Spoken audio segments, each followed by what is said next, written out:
Alors, je vous propose ici le plan de cette présentation qui comprendra trois grands moments après dans l'introduction. En fait, pour l'introduction, je me permets de faire une sorte de petit stop, petite parenthèse, disons, parenthèse introductive sur ce que j'appelle une approche interculturelle de la justice intergénérationnelle. Ensuite, dans un premier temps, je vais présenter le concept de génération dans la perspective de l'Ubuntu, justement. Puis, dans un deuxième temps, je vais exposer les obligations intergénérationnelles en m'intéressant notamment à la question des contenus, pour arriver dans un troisième temps à présenter les mêmes obligations intergénérationnelles du point de vue de leur justification. Donc, voilà un peu le menu de notre discussion de ce jour. Alors, je passe à l'introduction que j'ai intitulée « Une approche interculturelle de la justice intergénérationnelle ». Je commence ici par rappeler un certain nombre de questions que je considère comme étant les questions principales de la justice intergénérationnelle. Donc, toutes les théories de la justice intergénérationnelle qu'on trouve dans la littérature tournent autour de ces questions-là et essaient d'y apporter des réponses. Donc, la première de ces questions, c'est la question de la définition même du concept de génération. Et il faut dire que sur cette question, les auteurs ne s'accordent pas nécessairement. Vous voyez, il y a plusieurs, autant de théories de la justice intergénérationnelle, autant de conceptions, je dirais, autant de conceptions de la génération. Je ne parle pas encore de concept, mais de conception de la notion de génération. Donc, l'autre question qui revient dans la littérature, c'est la question du contenu et de la taille des biens à garantir, des biens à distribuer avec les autres générations. Ensuite, il y a la question de savoir comment déterminer et comment justifier les obligations de justice intergénérationnelle. Et enfin, l'autre question qui arrive souvent, même si elle n'est pas, enfin, elle n'est pas nécessairement élaborée, mais il y a un certain nombre d'auteurs qui rappellent ce genre de questions comme si c'était une sorte d'obstacle. J'ai envie de dire d'obstacle épistémologique à la réflexion, par rapport à la réflexion sur les droits des générations futures, sur la justice intergénérationnelle. Donc, c'est la question de savoir comment penser des obligations à l'égard des générations qui n'existent plus dans la génération précédente ou qui n'existent pas encore certaines générations futures. Donc, voilà les questions que nous trouvons. Et j'ajouterais que si on s'en tient simplement à la littérature, qui est vraiment abondante, qui s'est densifiée, qui s'est enrichie ces dernières années, donc, on pourrait dire que toutes ces questions ont des réponses. Ces questions ont des réponses. Il existe des réponses. Ce ne sont pas des questions qui sont restées sans réponse. Donc, les réponses existent dans la littérature. Mais les réponses n'ont pas arrêté le questionnement. Voilà la chose qu'il faut remarquer. Bon, c'est vrai qu'on ne souhaite pas nécessairement, en tout cas en philosophie, on ne souhaite jamais que le questionnement s'arrête. Si le questionnement s'arrêtait, la philosophie elle-même s'arrêterait. Ce que nous ne souhaitons pas tant que nous en vivons. donc, le questionnement continue et en dépit de la multiplicité des réponses qui est disponible, des réponses qui sont disponibles dans la littérature. Donc, j'ajoute aussi que ces questions sont universelles.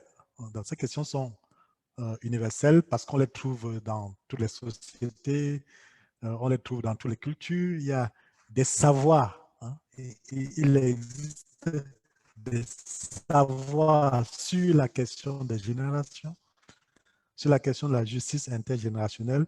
Il existe des pensées, il existe des intergénérationnels. Mais ce qui me semble manquer dans tout ce paysage de réponses abondantes, dans toutes ces pensées, ce qui me semble manquer, c'est, je dirais, une approche, disons, interculturelle, donc une sorte d'épistémologie interculturelle. Voilà peut-être ce qui manque le plus. Donc les réponses sont abondantes, mais très peu d'auteurs recourent à ce que moi j'appelle une approche interculturelle ou encore une épistémologie interculturelle. Or, j'ai eu l'impression, la nette impression, que c'était la démarche même de cette chaire, hein, de s'ouvrir à une multiplicité d'approches, pas seulement d'un point de vue disciplinaire en termes d'interdisciplinarité, mais aussi d'un point de vue culturel en termes d'interculturalité. C'est l'impression que j'ai eue et ça me semble être une porte d'entrée très importante dans ces questionnements que je viens de rappeler. Moi, je considère l'approche, l'épistémologie interculturelle ou l'approche interculturelle comme une approche qui consiste à penser chaque modèle, à penser chaque paradigme en le mettant en connexion avec les autres paradigmes, avec les autres modèles qu'on trouve ailleurs, qu'on trouve dans d'autres cultures.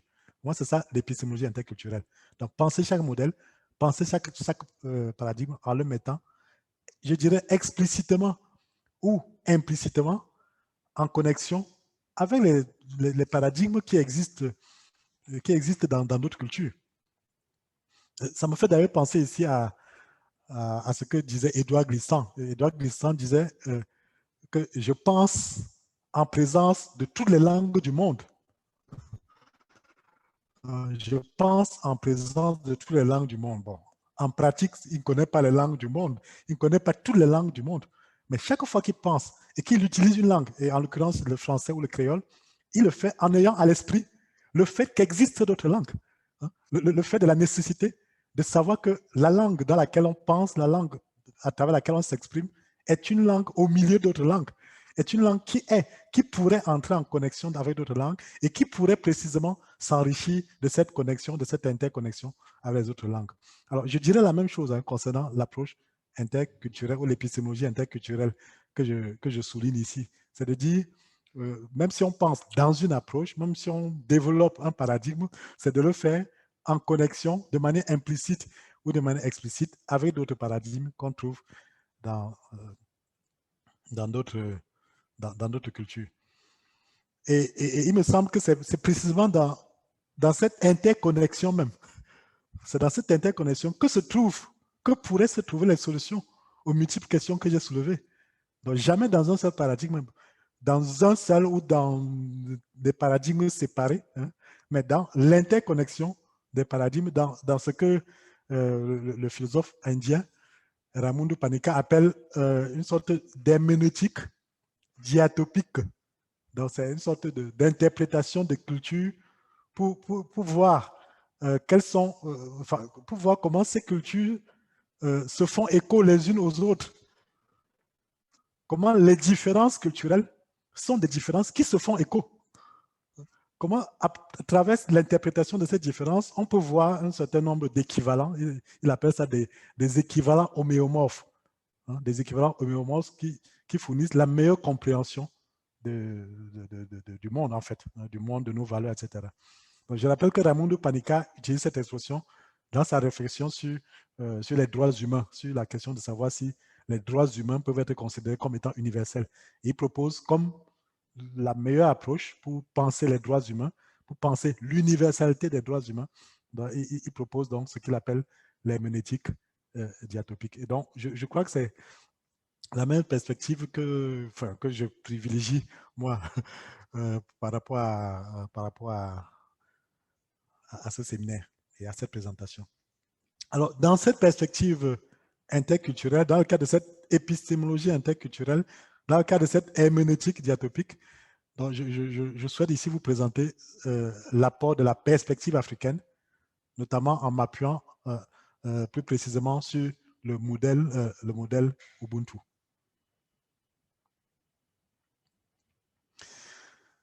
Donc, le premier point de ma présentation, je l'ai annoncé, c'était le concept de génération dans la perspective de l'Ubuntu. Donc, la première remarque à faire, c'est une remarque simple, hein, c'est juste de faire voir que la notion d'Ubuntu, c'est une notion qui est répandue en Afrique subsaharienne. Je vous ai présenté les équivalents de Ubuntu, le Umundu, Umuntu, Unu, Bununtu, Umuntu, avec les noms de tous ces pays.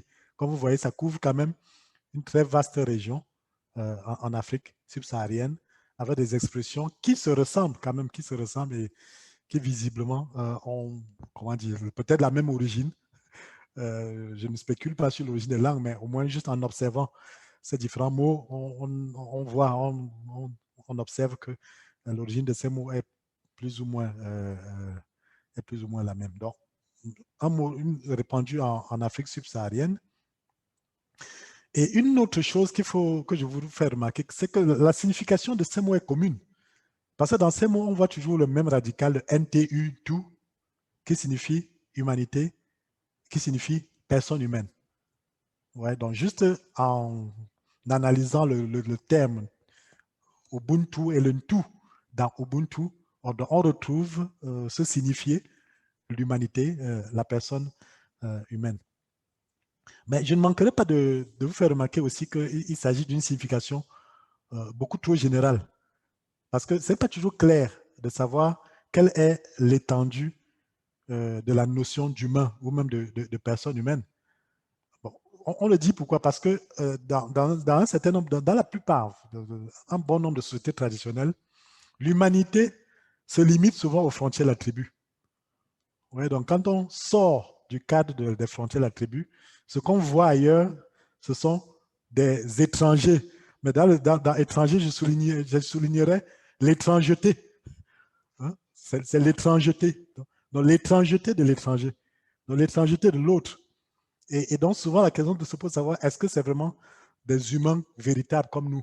Donc, quand vous lisez les mythologies des peuples indiens, des peuples africains, vous voyez des mythes qui parfois racontent la création du monde et qui montrent très bien que ces peuples se considèrent comme étant l'incarnation de l'humain, l'incarnation de l'humanité, et que les autres ailleurs sont des êtres qui ressemblent aux humains sans doute, mais dont on ne sait pas toujours avec certitude s'ils sont des humains comme nous. Donc, le tu de l'Ubuntu, même si ça désigne humanité, ce n'est pas évident de savoir quelle est l'étendue. Est-ce que c'est l'étendue qui se limite à l'échelle d'une communauté, d'une tribu, ou bien c'est vraiment l'humanité entière? Ça, ce n'est pas clair.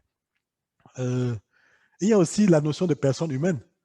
Parce que la personne humaine, quels sont les critères en fait? Quels sont les indicateurs, je dirais, les indicateurs de la personne humaine? Est-ce que le critère pour être considéré comme personne humaine, c'est par exemple la morale, critère moral?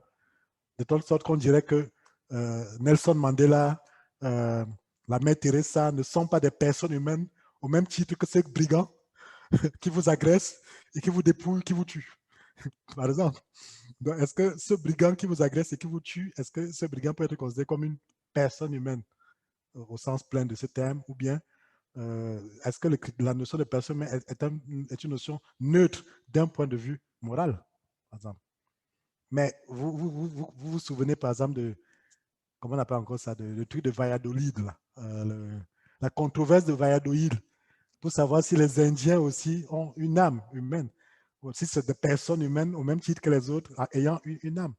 Et même, encore aujourd'hui, dans les débats en bioéthique, qu'on porte encore sur la question de la personne humaine, à quel moment est-ce qu'on peut considérer par exemple un embryon comme étant une personne humaine? Une personne qui a perdu la raison, comme on dit, est-ce encore une personne humaine? Donc, les débats ne sont pas clos là-dessus. Donc, ce n'est pas évident. Quand on dit Ubuntu, humanité, personne humaine, sa signification n'est pas toujours très, ne va pas de soi. Et c'est pourquoi l'Ubuntu, finalement, va apparaître comme une sorte de concept philosophique. Un concept philosophique, c'est-à-dire quelque chose qui est construit. Quelque chose qui est construit. C'est Gilles Deleuze qui dit la philosophie est l'art de former, d'inventer, de construire, de construire des concepts. La philosophie, c'est cet art-là. Donc, l'Ubuntu est devenu un concept philosophique à travers ce travail de construction. À travers ce travail de construction qui obéit à un certain nombre de règles, un certain nombre de critères qu'on trouve, par exemple, dans cet article de John Gehring, ou bien Gehring, je ne sais pas trop comment on dit ça. Qu'est-ce qui fait d'un concept quelque chose un bon concept? Dans cet article, il propose un certain nombre de démarches pour construire un concept. Par exemple, il dit certains concepts sont repris à partir des mots qui existent déjà. D'autres concepts sont des néologismes, ainsi de suite. Mais pour ce cas-ci, le mot Ubuntu existait déjà. Donc ça existait déjà comme je l'ai montré. Et un certain nombre d'auteurs et de philosophes ont repris ce mot et en ont fait un concept philosophique. Et c'est donc l'Ubuntu, en tant que concept, en tant que résultat d'une construction qui signifie, qui renvoie aux significations que nous connaissons, hein, qui sont les dominantes en ce moment. Et qui partent d'ailleurs de deux proverbes sud-africains. Je suis parce que nous sommes. Une personne est une personne à travers d'autres personnes. Ouais, on voit que c'est déjà quand même une construction. Donc, on ne parle plus d'humanité tout court, on ne parle plus de personnes humaines. On souligne très clairement ici la notion de communauté. On souligne très clairement ici l'idée d'identité relationnelle. L'identité relationnelle. Ouais, donc, ce sont ces notions clés, communauté et identité relationnelle, qui constituent le concept d'Ubuntu. Le concept d'Ubuntu en tant que concept philosophique. Et c'est même d'ailleurs de cette manière que ce concept a été utilisé dans un contexte politique en Afrique du Sud notamment. Donc, ce concept a été utilisé pour créer une nouvelle nation, hein, pour créer une nouvelle nation qu'on appelle justement la nation arc-en-ciel dans l'Afrique du Sud post-apartheid. On s'est servi de ce concept pour mettre en place la commission Vérité et Réconciliation, pour reconstruire, pour reconnecter les citoyens sud-africains qui étaient notamment divisés par l'apartheid, qui n'étaient plus connectés, chez qui on ne pouvait plus parler d'identité relationnelle.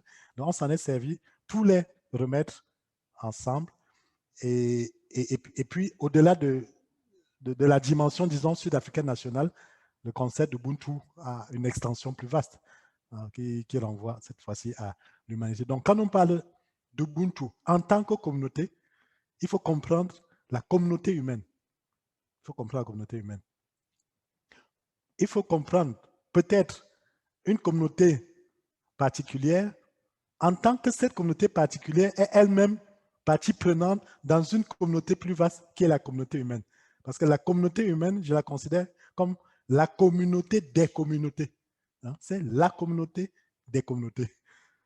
Ça a un sens de parler d'une communauté particulière, mais une communauté particulière comprise toujours en tant qu'appartenant à une communauté plus vaste.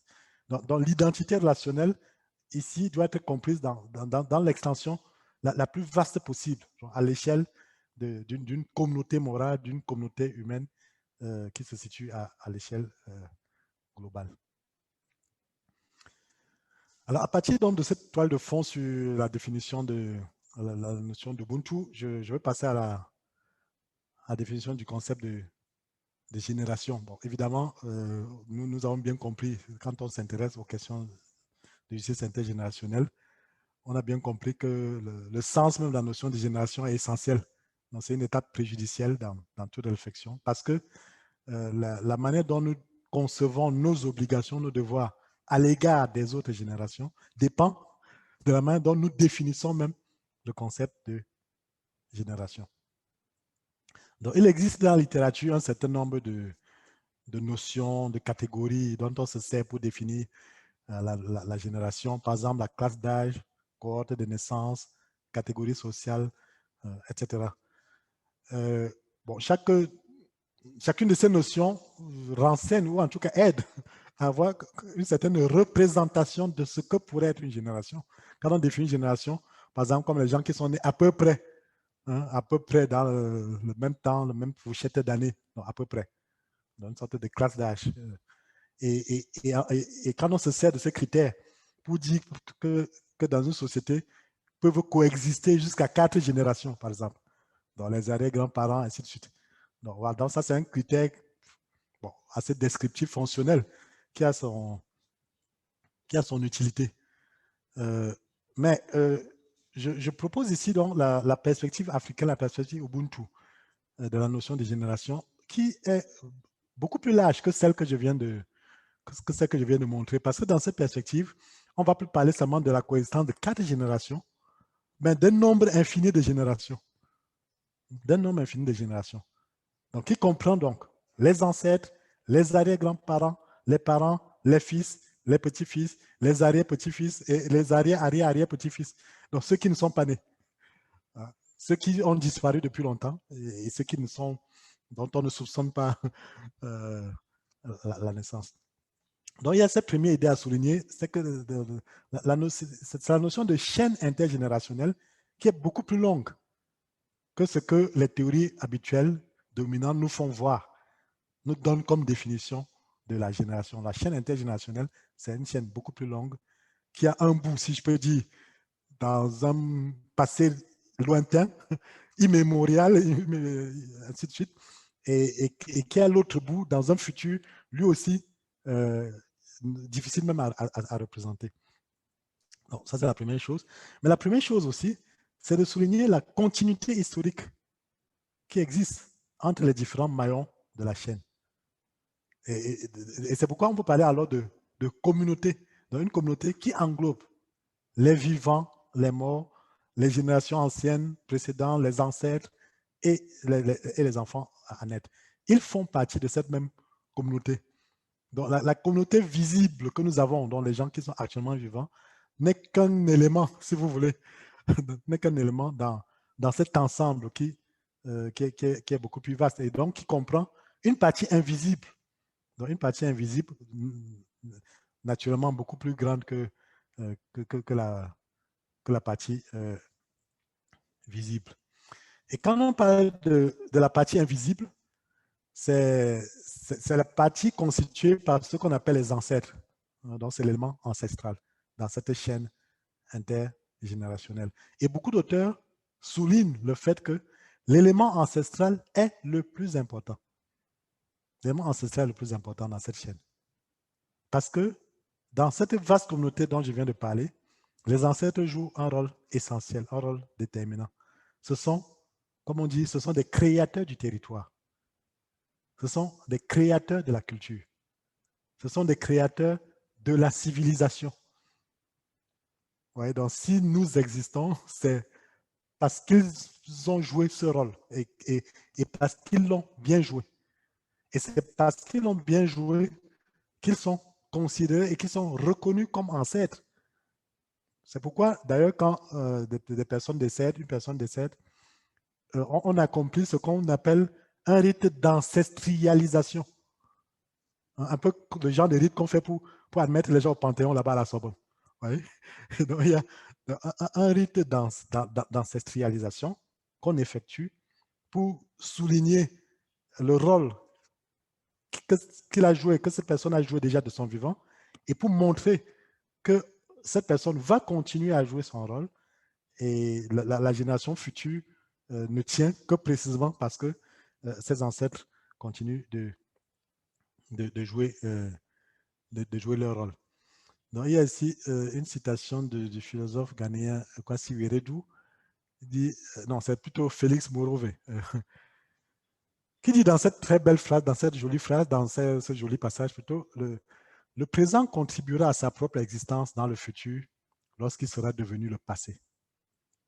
Par la solidarité anamnestique, la vie communautaire des vivants, le présent, et celle des ancêtres, le passé, est rejouée comme un cadeau à partager et à transmettre à la postérité. Bon, ce texte est écrit en anglais, j'ai essayé de le traduire à ma façon, mais j'étais quand même frappé par ce concept de solidarité anamnestique. Je n'avais jamais vu ça. Mais le plus important, en fait, c'est de montrer comment, finalement, le lien entre ces trois moments, passé, présent et futur, c'est un lien fort. Et on a l'impression que tout s'organise autour du passé, finalement. Tout s'organise autour du passé. Le présent devient passé et est offert au futur pour que le futur lui-même, qui va devenir présent, ensuite qui devient passé. Ouais, donc, il y a un rôle essentiel qui est joué ici. Dans ce que moi j'appellerais, comment on dit ça, la transcendance du passé, finalement. Donc, il y a comme une sorte de transcendance du passé dans cette représentation de la chaîne intergénérationnelle. Alors, une chose que je souligne aussi, c'est que même la génération des ancêtres, qui est considérée comme lointaine, est tout aussi proche de nous que la génération de mes parents, par exemple, ou de mes grands-parents. Oui. Donc, c'est la même proximité. Donc, la distance temporelle, si vous voulez, ne change rien à la proximité hein, à la proximité d'un point de vue existentiel, je dirais. D'un point de vue existentiel et d'un point de vue humain. Donc, je suis aussi proche de mes parents, de mes grands-parents, que de mes ancêtres les plus lointains possibles, que je n'ai jamais connus, évidemment. Mais on m'a toujours appris que ces ancêtres sont là. Ils sont présents et on les voit, si ce n'est de manière directe, mais au moins à travers leur réalisation, puisqu'on les considère comme des créateurs de civilisation. Je nais dans une civilisation, je trouve une civilisation que je n'ai pas inventée. Donc si la civilisation existe, c'est parce que des gens l'ont créée. Hein? Donc il y a des créateurs de civilisation, il y a des créateurs de culture. Donc en fait, se référer à des ancêtres, ce n'est pas faire comme une sorte de mysticisme ou de métaphysique, je ne sais pas moi de quel goût.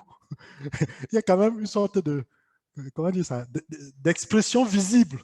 Hein, pour ceux qui ne croient qu'aux choses visibles, il y a au moins une expression visible de la présence, hein, de ces générations passées, de ces ancêtres, parce qu'ils ont laissé des traces, ils ont construit des civilisations, et on ne peut pas penser qu'après avoir fait ça, qu'il y a une sorte de rupture entre eux et nous, de la génération. On ne peut jamais imaginer ce genre de choses. Donc, cette notion de proximité avec les générations anciennes est très, très importante dans la détermination des obligations intergénérationnelles. Passons maintenant aux obligations intergénérationnelles. En nous intéressant d'abord à la question du contenu. Quel contenu? Alors, j'ai divisé la tâche ici en deux pour la rendre facile. En parlant d'abord du rapport entre les générations actuelles et les générations précédentes, puis ensuite, générations actuelles et générations futures. Donc, pour le rapport entre les générations actuelles et les générations précédentes, j'ai repris une belle question de Norman Daniel, qui dit Am I my parents' keeper? Suis-je le gardien de mes parents? Suis-je le gardien de mes parents? Oui, bon, on pourrait poser la question de cette manière, même si on sait que dans la perspective Ubuntu, la réponse à cette question est une réponse évidente. Je rappelle encore une fois que quand on parle de génération précédente, ce sont les ancêtres, c'est les parents, c'est les grands-parents, ce sont les arrière-grands-parents. Donc, en parlant du contenu de nos obligations, c'est en rapport avec toutes ces catégories, tous ces éléments de ce que j'ai appelé la longue chaîne intergénérationnelle. Donc, les enquêtes que nous avons effectuées sur le terrain laissent apparaître trois types de devoirs. Le respect, l'assistance et la reconnaissance. Respect, assistance et reconnaissance. D'abord, concernant le devoir de respect, bon, je dis le Dieu de l'autorité n'est pas mort. Parce que bon, on dit à cause de la modernité, il n'y a plus d'autorité, c'est la crise de l'autorité, ainsi de suite. Non, les enquêtes qui sont récentes montrent que dans ces contextes, au moins, le Dieu de l'autorité n'est pas mort. Il est présent, il est dans le rapport entre les enfants et leurs parents, et leurs grands-parents, et leurs arrière-grands-parents. Donc, il y a le sentiment d'un devoir de respect, c'est un sentiment très, très fort, d'après les réponses que nous avons ramenées du terrain. Et encore une fois, ça ne concerne pas seulement les parents qui sont présents ou les grands-parents, ça concerne les autres qui sont partis, quitte à ce qu'on sache comment on exprime ce devoir de respect. Le devoir de respect, certes, peut être différent selon que je le manifeste à l'égard du parent qui est là, du grand-parent ou des enfants. Ça peut avoir des manifestations différentes, mais le devoir reste le même du point de vue de son exigence en tant que devoir moral. Donc, l'une des choses qui ont été soulignées, c'est le devoir d'assistance. Le devoir d'assistance matérielle, le devoir d'assistance morale, le devoir d'assistance financière, etc.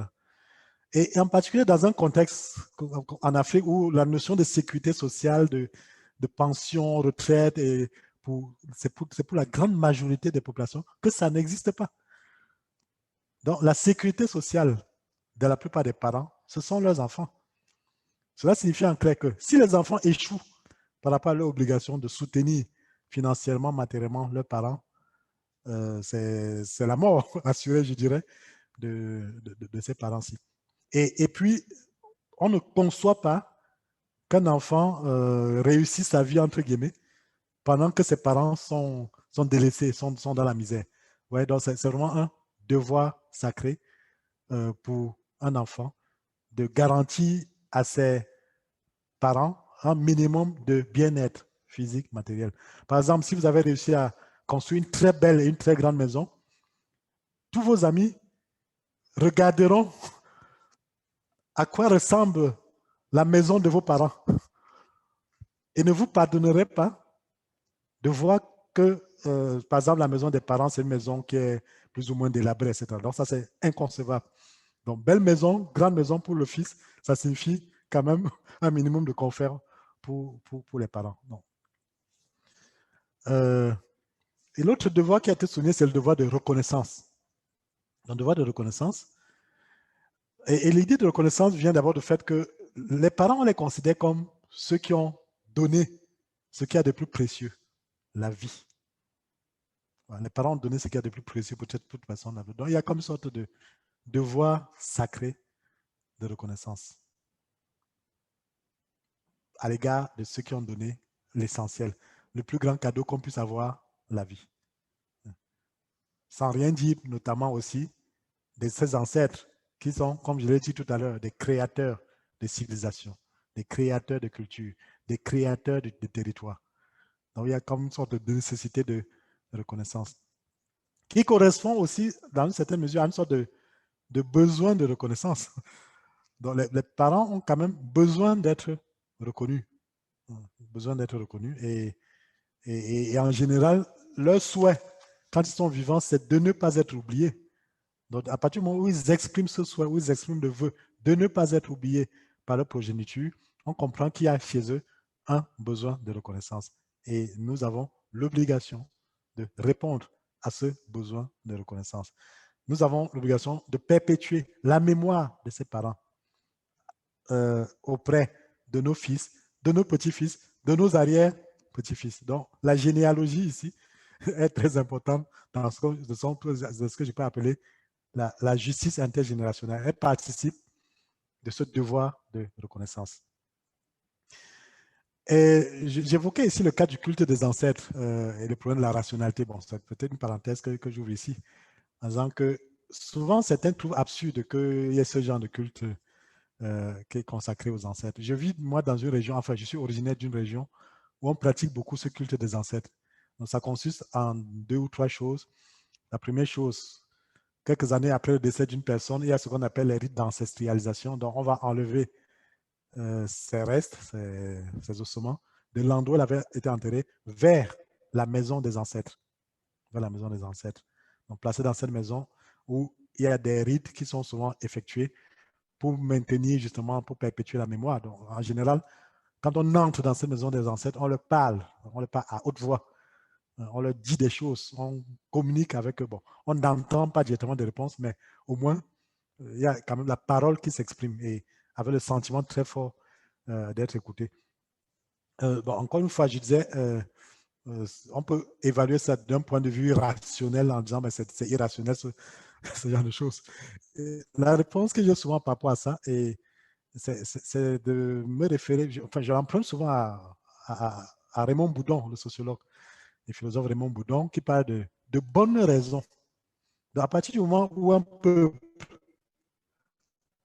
a de bonnes raisons de pratiquer ce genre de culte, à partir du moment où ça fait sens pour eux de se référer à ce genre de conviction, à ce genre de croyance, personne ne peut prétendre que c'est que c'est irrationnel, puisque ça fait sens, ça fait du sens.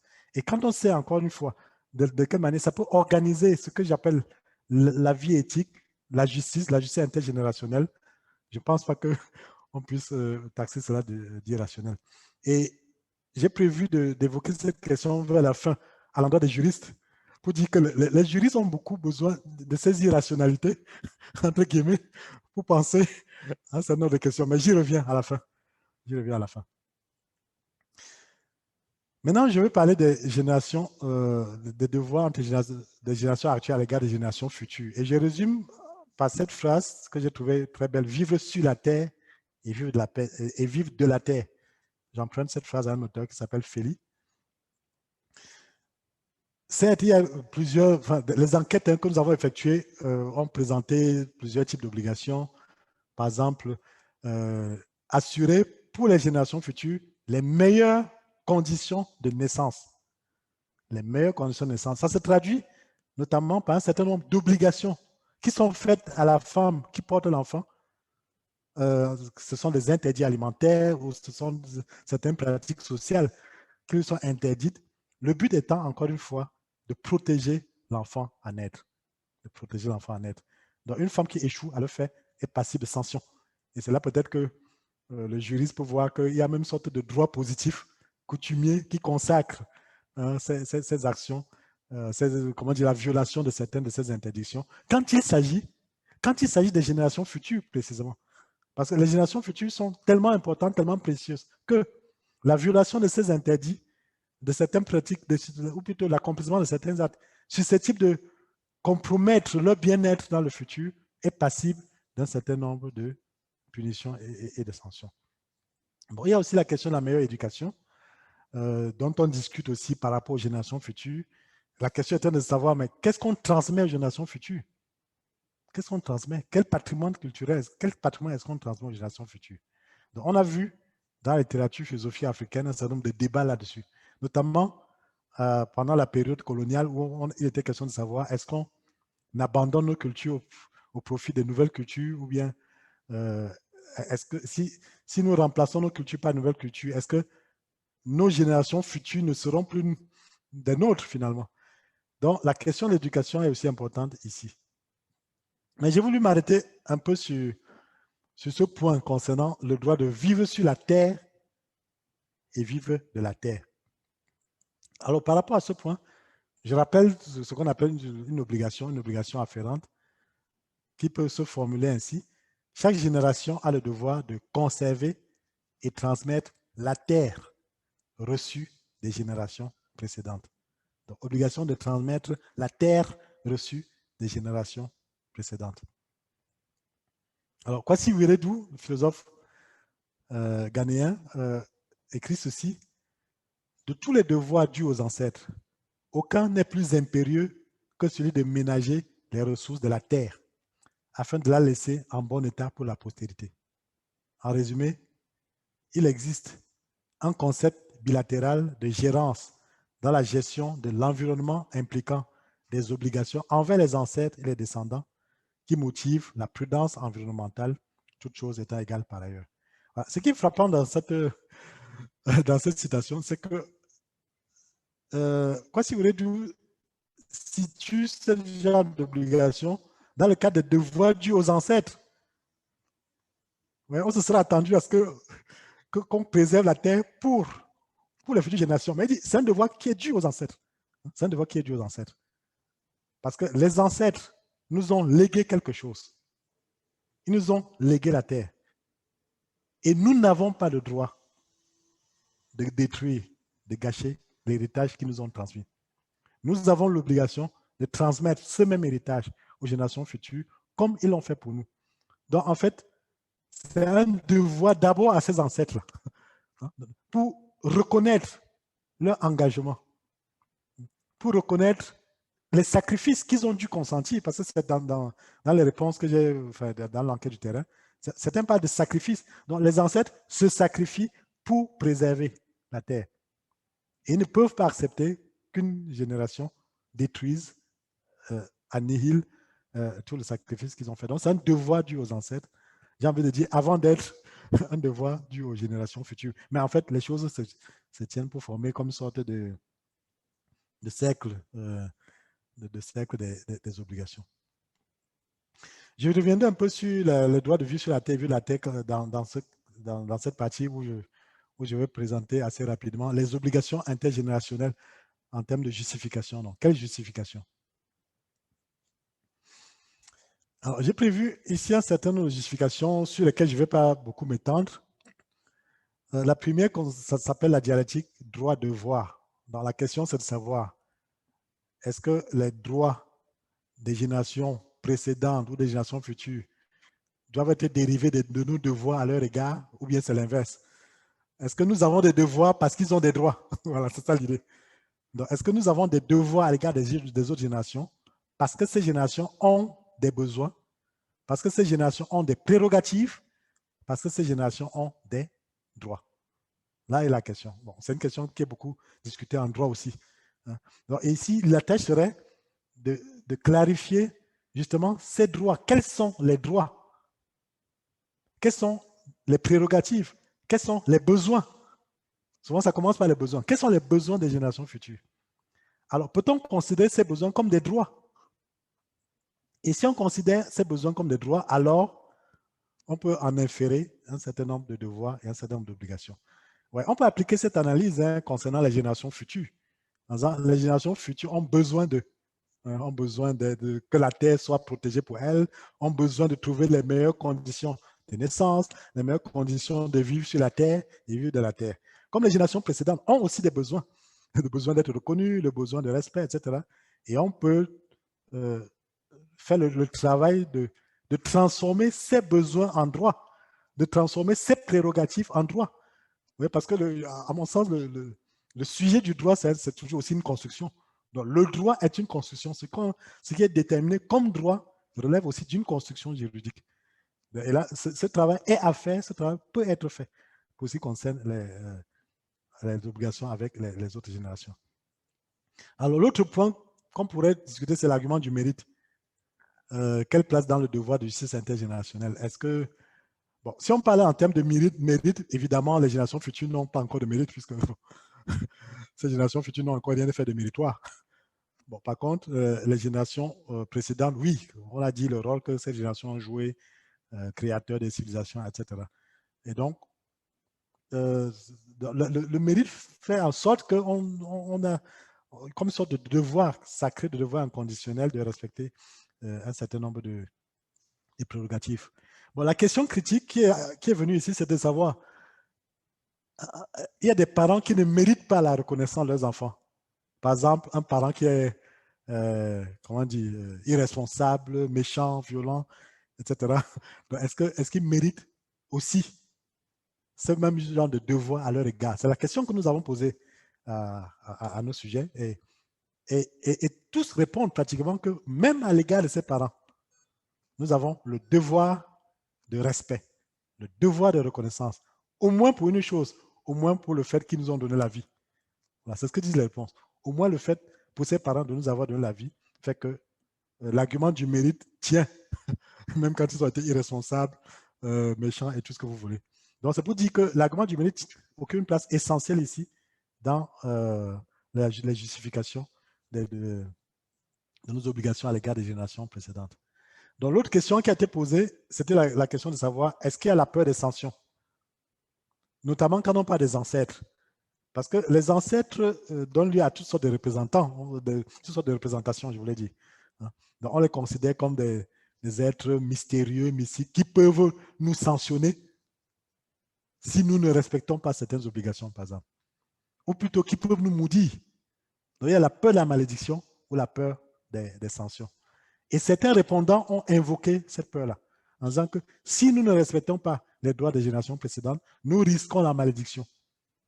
Nous risquons d'être sanctionnés. C'est ce que certains répondants disent. Mais j'étais frappé de voir que certains répondants disaient que ce n'est pas la peur des sanctions. C'est une question de bonne volonté. Parce que nous considérons que c'est une bonne chose. Nous considérons que c'est une bonne chose. Donc la peur des sanctions n'y fait rien. Avec ou sans sanction, on le ferait quand même parce que nous considérons que c'est bien. Donc il y a comme une sorte de position, de justification, comment dire, plus ou moins opposée qu'on trouve chez ces réponses. Je n'ai pas voulu forcer pour ramener à une seule. Il faut être respectueux des positions des uns et des autres. Ce qui montre simplement que, bon, quand il s'agit de la justification des obligations intergénérationnelles, il y a plein de justifications qui sont différentes, mais qui se rejoignent malgré tout, dans le fait même qu'on a quand même des obligations. Ouais. Donc la justification des obligations peut varier, la peur de la sanction pour les autres, la bonne volonté pour les autres, mais cette justification différente se rejoignent dans la même représentation et la même force d'obligation. Alors la dernière chose qui a été dite, c'était la perpétuation de la communauté et de l'humanité. Donc, beaucoup disent qu'on doit respecter les générations futures, sinon notre communauté disparaît. Donc, nous sommes tous mortels dans les générations futures. C'est très important pour assurer la continuité de notre communauté. C'est très important pour assurer la continuité de l'humanité. C'est très important. Et beaucoup de répondants disent, nous devons nous sacrifier pour les générations futures. Parce que si nous ne nous sacrifions pas pour les générations futures, notre communauté disparaît. Notre communauté disparaît avec nous. Donc, nous ne voulons pas que notre communauté disparaisse après nous. Nous voulons qu'il y ait une vie, que la vie continue après nous, à travers justement toutes ces générations, d'où l'obligation de se sacrifier pour ces futures générations. Donc, j'ai prévu aussi de m'arrêter un peu sur les justifications qui sont données par rapport au droit de vivre sur la terre et au droit de vivre de la terre. Vivre sur la terre et vivre de la terre. Bon, dans les justifications qui arrivent souvent, c'est le respect dû aux générations précédentes. Donc, je l'ai vu, je l'ai montré, je l'ai souligné dans la citation de Kwasi Wiredu. Donc, le respect dû aux générations précédentes pour préserver la terre. Donc, nous le faisons vraiment par respect pour le travail des générations précédentes. On le fait aussi parce que la terre, c'est un bien commun. Et c'est un bien commun transgénérationnel. Ce n'est pas un bien commun pour la communauté qui est actuellement existante, c'est un bien commun transgénérationnel. Donc ici, on ne parle pas de la tragédie des biens communs, comme chez Garad. Au contraire, le fait que ce soit un bien commun, c'est ce qui donne à la terre la chance d'être préservée. C'est ce qui donne à la terre la chance d'être préservée. Si c'était une propriété privée particulière, chacun en ferait ce qu'il veut. Mais par contre, le fait de savoir que j'ai en face de moi un bien commun, donc le caractère commun de ce bien révèle ce bien d'un certain sacré, en fait. C'est un certain sacré. Donc, on ne peut pas le toucher. On ne touche pas un bien commun de cette nature, notamment quand il s'agit de la terre, quand il s'agit de l'environnement. Et d'autres idées par rapport à ça, c'est de montrer que chaque génération considère l'environnement comme un prêt. Les créanciers sont les générations futures. Donc, c'est quelque chose qu'on doit rendre aux générations futures. En fait, les générations précédentes nous ont prêté la terre afin que nous la rendions, pas à elles, les générations précédentes, mais aux générations futures. Et donc, il y a le proverbe indien avec lequel on pourrait faire une comparaison qui dit « Nous n'héritons pas de la terre de nos parents, nous l'empruntons à nos enfants. » Nous l'empruntons à nos enfants. Bon, dans le cas de la philosophie de l'Ubuntu, nous l'empruntons à nos parents pour nos enfants. Dans le cas de du proverbe indien, nous l'empruntons directement à nos enfants. Ouais, en fait, c'est une comparaison que je fais interculturelle ici. Ça montre que le fait de savoir que nos créanciers, ce sont nos enfants et que ce sont eux-mêmes qui nous prêtent la terre sur laquelle nous vivons, ça rend le sens du devoir de préserver cette terre encore plus fort. Parce qu'on ne joue pas avec une dette quand on a en face de soi son créancier, en l'occurrence nos enfants. Maintenant, je vais conclure par un certain nombre de propositions qui résument plus ou moins ce que je viens de présenter. J'ai montré que le lien intergénérationnel, c'est une source d'obligation pour les générations présentes. Bon, je mets en parenthèse justement, Stephen Gardiner parlait de ces obligations comme une sorte de tyrannie des contemporains, comme une sorte de poids qui pèse sur les contemporains. Ces obligations à l'égard des autres, des générations précédentes, des générations futures, c'est un poids, c'est la tyrannie. Donc, il évoquait un peu cette idée et moi je dis non, pour moi c'est une source d'obligation, tout simplement. Obligation à l'égard des générations précédentes, y compris celles qui ne sont plus présentes. Bien entendu, il n'y a pas de différence, je l'ai montré. Obligation à l'égard des générations futures. Et j'ajoute, surtout celles qui n'existent pas encore. Surtout. Parce que la représentation que nous avons des générations futures et qui sont lointaines, c'est une représentation tellement abstraite que nous ne faisons pas attention à l'utilisation que nous faisons de la planète, par exemple. Nous n'en faisons pas attention. Ouais, alors que si on faisait comme ça des scénarios du futur, en ramenant ce scénario du futur lointain sous nos yeux au présent, peut-être que nous concevrions les choses autrement. Donc, c'est pourquoi je dis surtout celles qui n'existent pas encore. Alors, il y a là, tout ce que je viens de présenter, ça relève de sagesse ancestrale, des philosophies, des mythologies, des imaginaires, des fictions des peuples sur la justice intergénérationnelle. Et je pense que ce sont des fictions fondatrices de l'éthique et du droit. Ces fictions sont fondatrices de l'éthique et du droit. Il n'y a pas d'éthique sans fiction fondatrice. Il n'y a pas d'éthique sans une sorte de postulat métaphysique pour parler comme Emmanuel Kant. Ouais, le droit a besoin de fiction. Le droit repose sur des fictions. Et bon, c'est pas Kelsen, par exemple. Hans Kelsen, avec sa fiction de la norme fondamentale. Pourquoi l'invention de la fiction de la norme fondamentale? D'où la nécessité de sortir du positivisme juridique quand il s'agit de penser les questions de notre temps. Donc à mon avis, la chef fait bien de mettre ensemble juristes et philosophes parce que les philosophes apprennent certainement des juristes et les juristes apprennent à retrouver, j'ai envie de dire, les fictions fondatrices du droit, notamment quand il s'agit de la justice intergénérationnelle. On ne peut pas faire autrement en tant que juriste, quand on veut penser la justice intergénérationnelle, que de se référer à ces fictions fondatrices. Voilà, je m'arrête ici en vous remerciant pour votre attention.